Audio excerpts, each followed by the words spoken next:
Heavy, threatening fists pounded against the door, far too aggressive to be a landlord chasing rent. Wiping suds from her hands, Nora threw a protective glance toward her sleeping son's bedroom before sliding back the deadbolt. Rent was the least of her worries. The man waiting in the hallway had come to collect $3 million. The hallway light of the fourth floor flickered, casting long, bruised shadows across the cheap linoleum. Nora stood in the doorway, a damp dish towel still clutched in her right hand. She expected the repo man. She'd been waiting for him for 3 weeks, ever since the transmission on the Honda started grinding and she had to choose between groceries and the car payment. She had rehearsed the speech. "Give me until Friday. I pick up an extra shift at the diner. I can give you $300. But the man standing in front of her wasn't a repo man. Repo men wore stained Carhartt jackets and carried clipboards. This man wore a charcoal suit that probably cost more than her annual rent. His tie was dark silk, knotted perfectly. His shoes were polished leather, the expensive kind that didn't make a sound when he shifted his weight. He was flanked by a shadow, a man with shoulders like a heavy-duty refrigerator, eyes hidden behind the brim of a dark cap. "Nora Harding?" the man in the suit asked. His voice was a low baritone, quiet, but carrying an undeniable weight. It was the voice of a man who never had to shout to be heard. "Who's asking?" Nora tightened her grip on the edge of the door, keeping her foot firmly planted behind it. "My name is Arthur Pierce," he said. He didn't offer a hand. He just looked at her. His eyes were slate gray, analytical, sweeping over the peeling paint of the doorframe, the worn elbows of her oversized sweater, the exhaustion carved into the corners of her mouth. "I own Pierce Holdings. Until 6 months ago, your late husband, David, worked for a logistics firm that my company acquired." Nora's stomach dropped, a cold, heavy stone sinking into her pelvis. David. It was always David. Even 2 years after his heart gave out in a cheap motel outside Barstow, he was still finding ways to ruin her Tuesday nights. "David is dead," Nora said, her voice flat. She didn't have the energy for grief anymore. That well had dried up long before the funeral. "If you're looking for an apology, you'll have to take a shovel to the municipal cemetery." Arthur didn't blink. "I'm not looking for an apology, Mrs. Harding. I'm looking for my money." "Then you're definitely in the wrong place." Nora made a move to close the door. The man behind Arthur moved, a blur of mass and speed, and suddenly a thick, calloused hand was wedged against the door. Nora pushed, but it felt like pushing against a concrete piling. "Let him go, Griggs," Arthur said softly. The hand withdrew. Nora stepped back, breathing slightly faster, but she kept her chin up. "You have 60 seconds to tell me what you want before I scream loud enough to wake up every neighbor in this building. And trust me, in this neighborhood, they don't call the cops. They come out with baseball bats." A ghost of a smirk played on Arthur's lips. It was gone as quickly as it appeared. "David didn't just manage freight schedules, Nora. He diverted them. Over the course of 3 years, he skimmed a little over $3.2 million from our subsidiaries' accounts. The debt was discovered during an internal audit last week. My lawyers assure me that as his surviving spouse, his liabilities are yours. $3 million. Nora let out a harsh, bitter laugh. "Do I look like I'm sitting on $3 million? The heater in the living room has been broken since November. I feed my 6-year-old off-brand mac and cheese 4 nights a week. If David stole $3 million, he didn't bring it here." "That is precisely what I intend to find out," Arthur said. "May I come in?" It wasn't a request. Nora looked at the hallway, at the sheer physical presence of Griggs, and back at Arthur's unyielding stare. She knew men like this, men who viewed the world as a spreadsheet, where people were just numbers to be balanced or erased. Fighting him at the door was pointless. She stepped aside. "Wipe your feet. I just mopped." Arthur stepped over the threshold, moving into the cramped, dimly lit living room. The apartment smelled of cheap lemon cleaner and old radiator dust. He didn't sneer. He didn't pull out a handkerchief to cover his nose. He simply observed. He cataloged the worn thrift store sofa, the stack of past due bills sitting under a plastic salt shaker on the kitchen counter, the faded crayon drawing of a blue dog taped to the refrigerator. Griggs stayed outside, pulling the door shut behind Arthur with a soft click. "Coffee?" Nora asked, walking behind the counter. She needed a barrier between them. She needed to do something with her hands so they wouldn't shake. "It's instant, the good stuff." Arthur pulled out one of the wobbly metal chairs from the small dining table and sat. He unbuttoned his suit jacket, draped a leg over the other, and looked entirely out of place, yet utterly in control. "I'll pass," Arthur said. He reached into his breast pocket, pulled out a folded sheet of paper, and slid it across the scratched formica surface. "This is a summary of the diverted funds. Your husband was clever. He routed the money through a dozen shell companies before it vanished into an offshore trust. A trust that conveniently we cannot access without a cryptographic key." Nora set the kettle on the stove and turned on the gas. It clicked 4 times before catching with a low hiss. She walked over to the table and picked up the paper. Rows of numbers, routing codes, dates. Nora had been an accountant, a good one, before Leo was born, before David's business ventures forced them to move across the state, and she had to take whatever bookkeeping jobs she could find. She knew how to read a ledger. She let her eyes scan the columns. "He was moving it in small increments," Nora murmured almost to herself, keeping it under the 10,000 threshold to avoid triggering automated federal flags, standard structuring. Arthur watched her intently. "You understand the mechanics.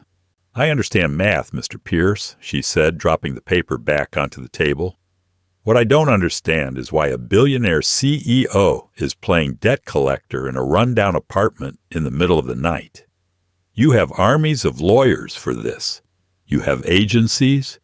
You don't knock on doors unless you're desperate, or unless it's personal." Arthur's eyes hardened. For the first time, the calm veneer cracked, revealing something sharp and dangerous beneath. "The money is secondary, Mrs. Harding. $3 million is a rounding error to Pierce Holdings." Arthur leaned forward, resting his forearms on the table.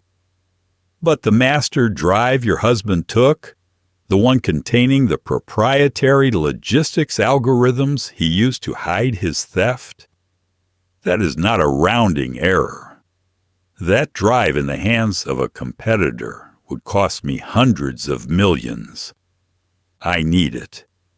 And I am entirely convinced that before David died, he gave it to you."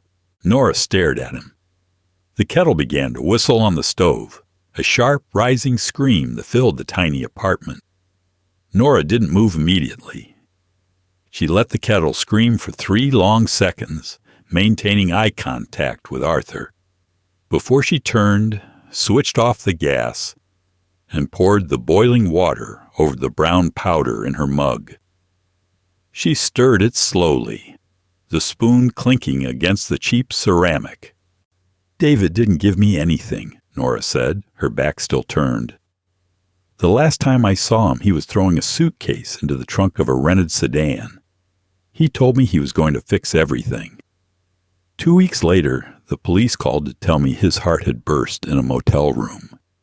She picked up the mug, walked back to the table, and sat opposite the billionaire. "I tore through his things when they sent the box back," she continued, her voice devoid of emotion. "Clothes, a cheap watch, a burner phone with no contacts, no master drive, no keys to a safety deposit box, nothing." Arthur studied her face. He was searching for the tell, the twitch of an eye, the swallow, the nervous shift in posture. But Nora was utterly still. She had spent the last 3 years living in a constant state of survival. She didn't have the luxury of panic. "He called you," Arthur said, his voice dropping an octave. 3 days before he died. A 20-minute phone call. What did you discuss?" Nora took a sip of the bitter, scalding coffee. It burned her tongue, grounding her. "We discussed our son. We discussed the fact that the electricity was about to be shut off. He told me to hold on." "And the drive?" "Never mentioned it." Arthur sat back, exhaling slowly. He looked around the cramped apartment again. This time he looked at it not as a crime scene, but as an equation. "You're an intelligent woman, Nora," Arthur said. "You saw the numbers on that paper. You recognize the structuring. If you don't have the drive, then you are of no use to me. And if you are of no use to me, I have a legal obligation to my board to recoup the stolen funds, which means my lawyers will file a civil suit tomorrow morning. They will freeze your accounts, garnish whatever wages you make, and strip this place to the bare studs." "There's nothing to strip," Nora shot back, her voice tightening. "I have $400 in a checking account. You can't squeeze blood from a stone." "I can," Arthur said coldly, "and I will, unless you give me a reason not to." The silence in the room stretched until it felt brittle enough to snap. Nora looked at the polished wood of the table, focusing on a deep gouge near the center. David had lied to her. Again. Even from the grave, he was still lying, still hiding. He hadn't just been a failed businessman. He'd been a thief who stole from a shark. But as Nora's mind raced, a memory surfaced. 6 months before he left. David up at 3 a.m., the blue light of his laptop illuminating his sweat-sheen face. He was manic, typing furiously. "I'm building a back door, Nora," he had muttered when she asked him what he was doing. "A little trap door just for me. They think they're so smart with their encryption, but they don't see the gaps in the pipeline." Nora set her coffee mug down. The clunk was louder than she intended. "You said the money went into an offshore trust." Nora looked up at Arthur. "But you can't access it because of a cryptographic key." "Correct. And you think the master drive has the key?" "I know it does." Nora leaned forward, mirroring his earlier posture. "David wasn't a coder, Mr. Pierce. He was a logistics guy, a glorified spreadsheet jockey. If he stole an algorithm, he didn't write it. He found a vulnerability and exploited it." Arthur's eyes narrowed. "Your point?" "My point is, David didn't trust physical drives. He lost his keys twice a month.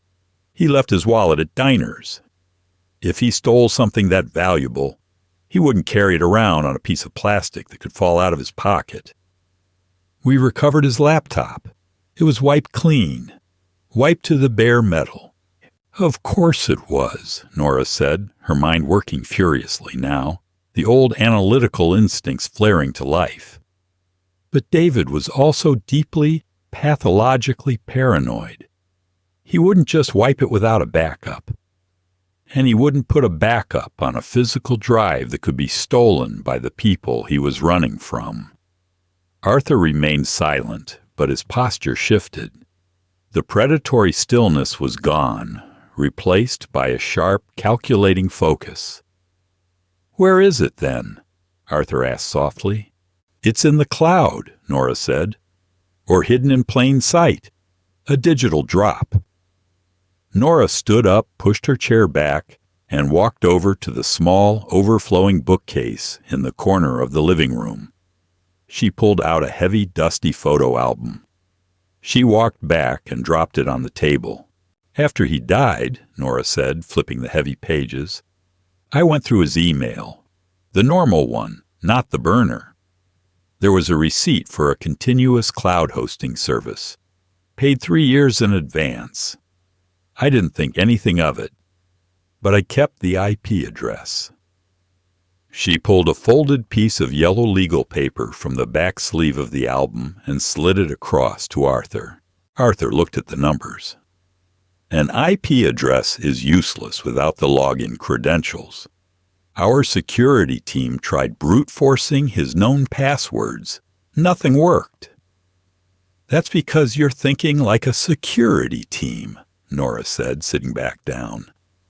"David didn't use a random string of characters. He used a cipher.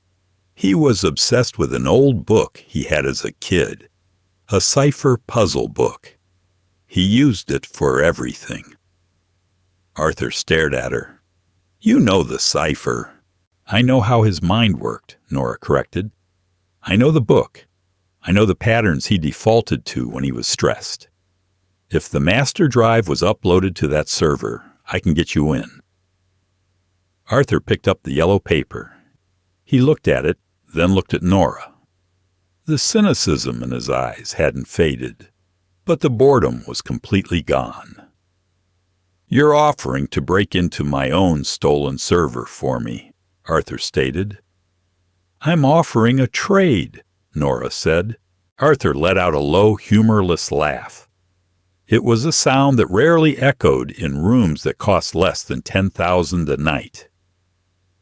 "A trade. You are in debt to me for $3 million, Mrs. Harding. You are harboring stolen corporate data. You don't have the leverage to offer a trade." Nora's hands were shaking under the table, but she dug her fingernails into her palms, using the sharp sting of pain to keep her voice steady. "I have the only leverage that matters," Nora said. "I have the door and I have the key. You have a ticking clock. If I know David, that server hosting is set to auto-purge if it isn't accessed within a certain time frame. He always talked about dead man switches." Arthur's jaw tightened imperceptibly. She had hit a nerve. His security team had likely suggested the exact same possibility. "What are your terms?" Arthur asked, his voice dead flat. Nora didn't hesitate. She had been trapped in a corner for 3 years. She knew exactly what she needed to get out. "Number 1, Nora said, holding up a finger. "You wipe the debt. Completely. A signed, notarized document from Pierce Holdings stating that the estate of David Harding owes you nothing and that I am completely indemnified." Arthur gave a curt nod. "Done. The debt is irrelevant if I get the algorithm back. Number 2, Nora continued, raising a second finger. "You're right about one thing. David stole $3.2 million, but he didn't spend it. It's sitting in that offshore trust. When I unlock that server and you get your master drive back, I want 10% of the recovered funds." The silence that followed was suffocating. Arthur stared at her, his gray eyes turning to ice. "You want $320,000, Arthur said slowly. "Of my stolen money. I'm recovering it for you. Consider it a finder's fee," Nora countered, her chin lifting defiantly. "You said it yourself. It's a rounding error to you. To me, it's a new life. It's a college fund for my son. It's a house that doesn't smell like rat poison." Arthur leaned back, steepled his fingers, and watched her. He was dissecting her courage, weighing it against her desperation. You are exceptionally bold, Mrs. Harding, or exceptionally foolish. What stops me from having Griggs carry you out to the car and keeping you in a windowless room until you give me the cipher? Because you're a businessman, Mr. Pierce. Not a cartoon mobster, Nora said, her voice surprisingly steady. You kidnap me. You create a mess.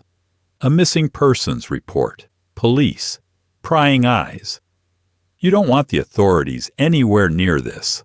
Otherwise, you would have gone to the FBI the moment you discovered the theft. The algorithm David took. It's not exactly government approved, is it? Arthur didn't confirm or deny.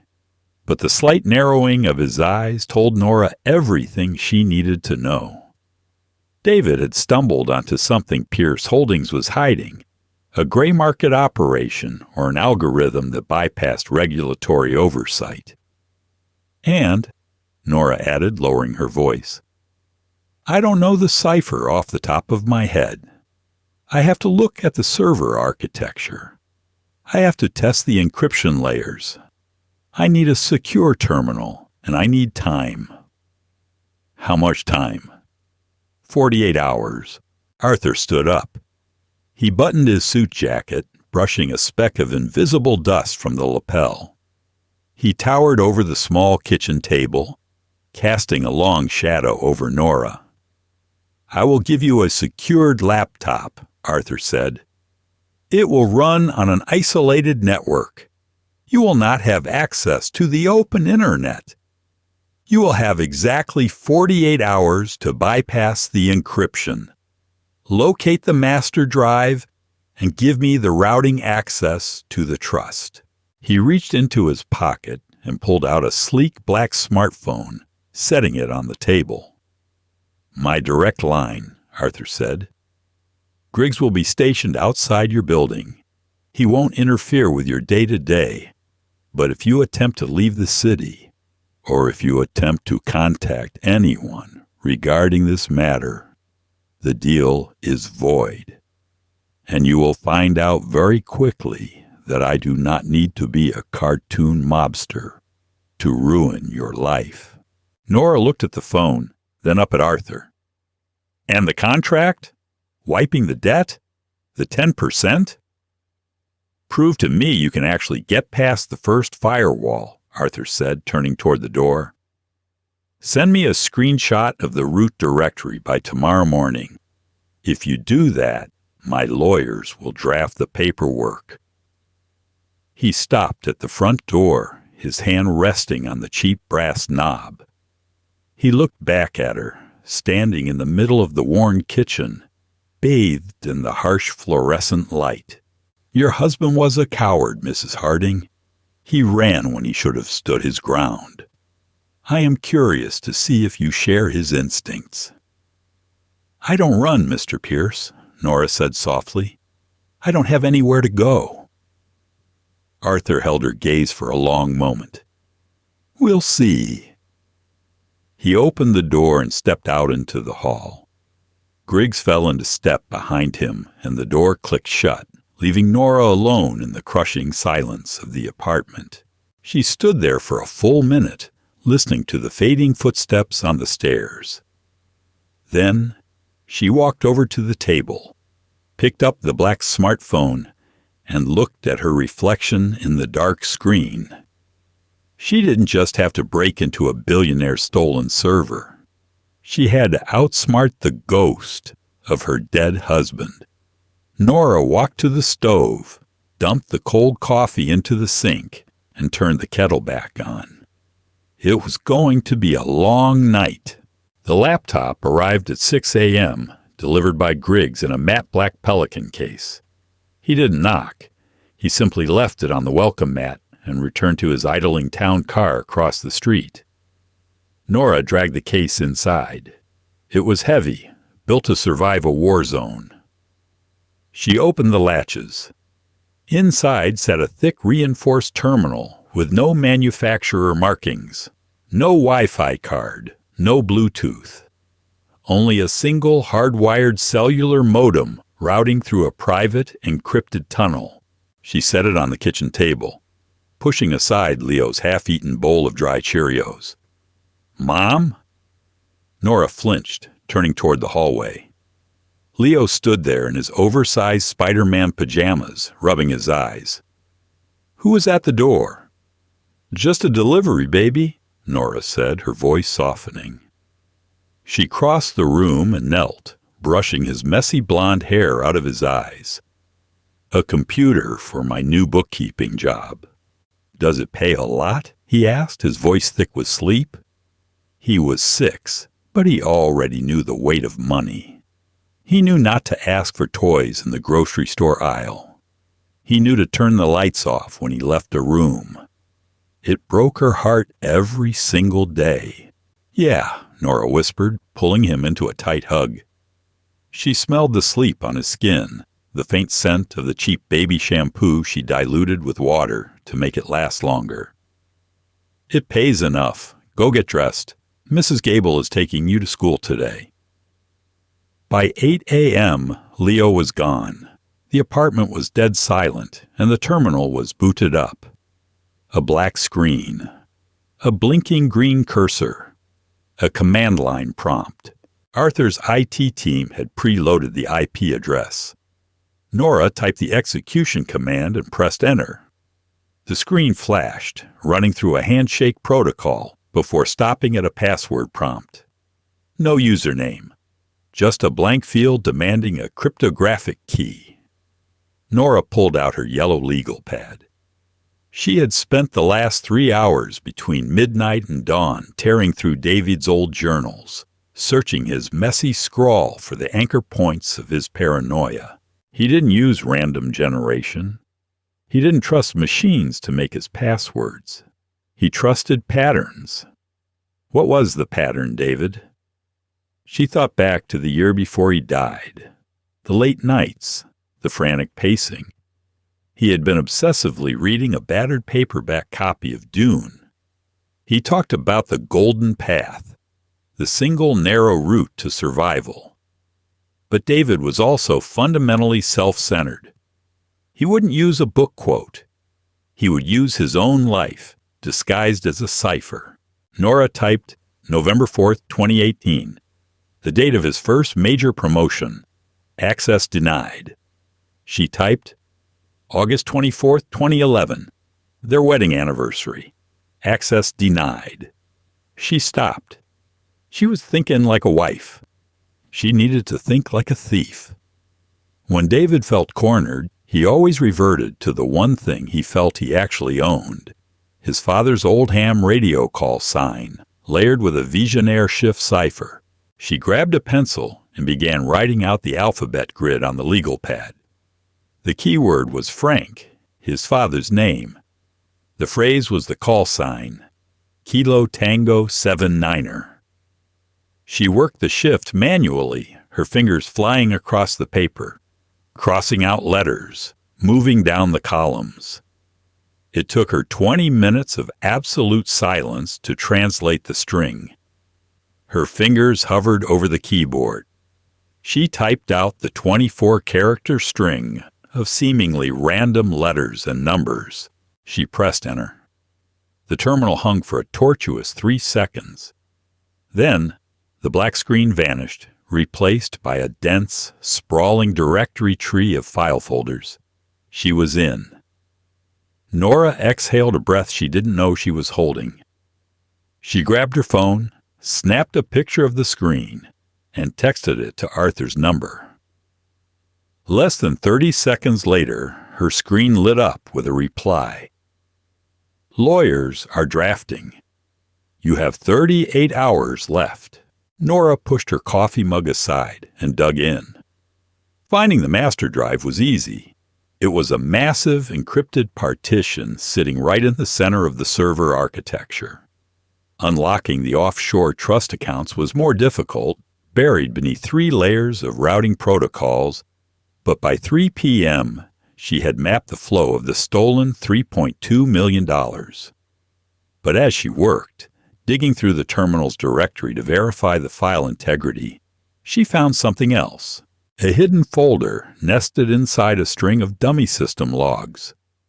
The title was simply insurance.txt. Nora opened it. It was a plain text document written in David's frantic, fragmented cadence. If Pierce finds this, he kills me. He has to. The money I took is nothing. It's the algorithm. They call it Project Locust. It's not a supply chain optimizer. It's a predator.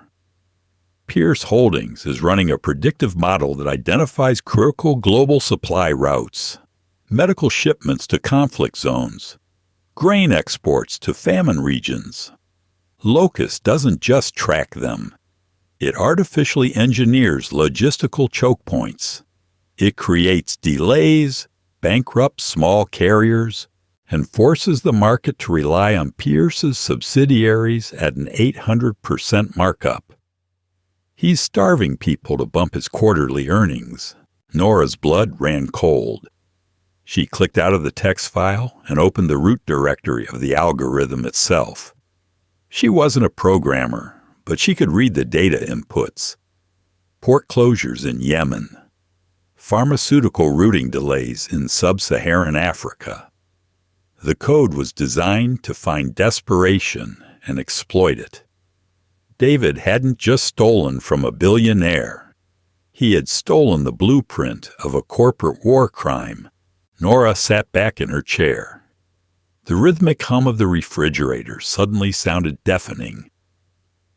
Arthur Pierce didn't want the algorithm back just to protect his intellectual property. He wanted it back so he could destroy the evidence. And once Nora handed it over, once she proved she knew exactly how to access this server, she would become a liability, a loose end. $320,000 on a signed contract wouldn't protect her from a man who engineered famines for profit. A piece of paper meant nothing to a man like Arthur. She looked at the blinking cursor. She had 12 hours left before Arthur returned to collect his prize. If she handed it over, she was putting a target on her own back. If she destroyed it, Arthur would ruin her life or end it. Nora closed her eyes, rubbing her temples. She thought of Leo's Spider-Man pajamas. She thought of the cold, hungry fear that had ruled her life for 3 years. David had run. David had tried to blackmail a monster, and his heart had given out from the terror. "I am not David," Nora whispered to the empty room. She sat up, pulled her keyboard close, and began to code a new protocol. She wasn't just going to hand over the keys. She was going to build a cage. The knock came precisely at 8 p.m. the following night. Nora had sent Leo to Mrs. Gable's apartment for a sleepover, packing his favorite blanket and a box of generic fruit snacks. She needed the apartment clear. She opened the door. Arthur stood in the hallway, looking immaculate in a navy blue suit. Griggs was positioned at the end of the hall, a silent, immovable sentry. Arthur stepped inside. The air in the apartment felt instantly heavier. He carried a slim leather folio. He walked to the kitchen table and set it down next to the glowing black laptop. "I received your message," Arthur said, unbuttoning his jacket. "You verified the routing numbers for the trust." "I did."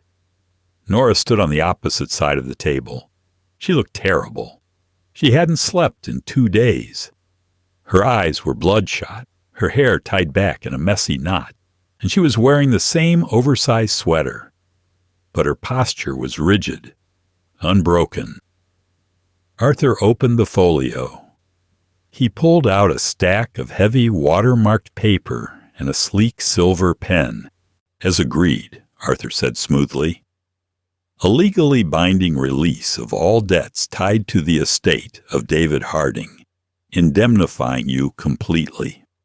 Furthermore, an escrow transfer authorization for $320,000, pending the successful transfer of the master drive and the trust access codes." He signed the bottom of the pages with fluid. practice strokes. He pushed the documents across the table. Nora picked them up. She read the legal jargon carefully. It was airtight. She picked up the pen and signed her name next to his. "Excellent," Arthur said, reaching for the laptop. Nora's hand shot out, slamming the laptop shut before his fingers could brush the lid. Arthur froze. His eyes flicked up to her face. The temperature in the room plummeted. "Mrs. Harding, do not overplay your hand. The game is over." "The game just changed, Mr. Pierce," Nora said, keeping her hand firmly on the matte black casing. "I read insurance.txt. I looked at the architecture for Project Locust." For a fraction of a second, the mask slipped. Arthur's pupils dilated. A muscle in his jaw feathered. It was the microscopic reaction of a man who realized a bomb had just been placed under his chair. "You read something you shouldn't have," Arthur said. His voice was no longer a quiet baritone. It was a razor blade. "That was incredibly foolish, Nora." "David thought Locust was a gold mine," Nora continued, her voice trembling slightly, but her gaze never leaving his. "He thought he could hold it over your head for a payout. But David was an idiot. He didn't understand that you can't blackmail a man who has the resources to erase you. And you think you are different?" Arthur took a half step forward. The threat of physical violence hung in the air, thick and metallic. "I know I am," Nora said. "Because I don't want your money. I mean, I'll take the 10%, because you owe me for the labor. But I don't want a payout for Locust. I just want to be left alone." She tapped her index finger against the top of the closed laptop. 20 minutes ago, I initiated the transfer of the Locust algorithm back to your private servers. You have it back. It's yours." Arthur's eyes narrowed. "If I have it back, why are you stopping me from taking the terminal?" "Because," Nora breathed, her heart hammering against her ribs like a trapped bird, "I didn't just transfer it. I copied it. The code, the internal memos, the routing logs proving you artificially inflated prices in disaster zones. I bundled it into an encrypted file." "Where is it?" Arthur demanded, dropping all pretense of civility. "It's sitting on a decentralized cloud network," Nora said. "Controlled by an automated script I wrote this morning. A dead man's switch. Every 48 hours I have to log in and reset the timer. If I miss a check-in, if my internet is cut, if I am detained, if I end up in a motel room with a mysteriously burst heart like my husband, the script executes." Arthur stared at her. The silence stretched, heavy and suffocating. "Executes to whom?" he asked quietly. "The Department of Justice Antitrust Division, the SEC, the investigative desks at the Times, the Post, and the Journal. And just for fun, I included the European Union's Trade Commission." Nora swallowed hard. "You might be able to buy off one or two of them, Arthur, but you can't buy them all. The scandal would vaporize Pierce Holdings overnight. Your board would crucify you." Arthur stood perfectly still. He looked at the exhausted, bruised-looking woman standing in her cheap kitchen. He looked at the peeling linoleum, the unpaid bills, the child's drawing on the fridge. He had expected a frightened widow. He had expected a desperate rat scrambling for cheese. What he found was a wolf. Arthur slowly pulled his phone from his pocket. He tapped the screen a few times and placed it on the table. "Authorize the escrow release," Arthur said, his voice stripped of anger, replaced by a cold, calculating respect. $320,000. It will clear your account in 60 seconds. Nora opened the laptop, typed a final command line, and hit enter. The screen flashed green. "Funds released," Nora said. "The trust is yours. The master drive is wiped from this terminal. You have everything you came for." Arthur picked up his phone. He looked at the signed contract on the table, then up at Nora. "You are wasting your life in this apartment, Mrs. Harding," Arthur said quietly. "A mind like yours, it is a rare commodity. When you get tired of surviving and decide you want to conquer, call me. I have a vacant seat on my security board." "I'd rather starve," Nora said flatly. Arthur offered a faint, almost imperceptible smile. "You say that now. But poverty is a disease, Nora, and you just tasted the cure." He closed his leather folio, picked up the laptop, and turned toward the door. "I expect you to maintain your health, Mrs. Harding," Arthur said over his shoulder, his hand on the doorknob. "For both our sakes, do not miss your check-ins." "I won't," Nora replied. The door opened. Arthur stepped out into the dark hallway, Griggs falling into step behind him. The door clicked shut, the sound echoing through the empty apartment. Nora stood frozen for a long time, listening until the sound of the town car's engine faded onto the main avenue. Slowly, her legs gave out. She sank into the wobbly kitchen chair, her hand shaking violently now that the adrenaline was draining from her system. She pressed her face into her hands, letting out a ragged, tearing sob that she had been holding back for 3 years. Her phone buzzed on the counter. Nora wiped her eyes with the sleeve of her sweater. She reached over and picked up the cracked device. It was a notification from her bank. "Incoming wire transfer. Pending clearance. Amount $320,000. The screen cast a faint blue glow across her tear-streaked face. The apartment still smelled like cheap lemon cleaner. The heater was still broken. But as Nora looked at the numbers on the screen, she took a deep, shuddering breath. For the first time since David left, her chest didn't feel like it was caught in a vice. She stood up, grabbed her keys, and walked to the front door. She had to go pick up Leo. They had a lot of packing to do. Did Nora's high-stakes gamble leave you breathless? Or did she just make a deal with the devil that will come back to haunt her? Drop your thoughts in the comments below. If you loved this intense battle of wits and want more grounded, thrilling drama delivered straight to your feed, smash that like button, share this video with your friends, and hit subscribe so you never miss a story. Let us know what you want to see next.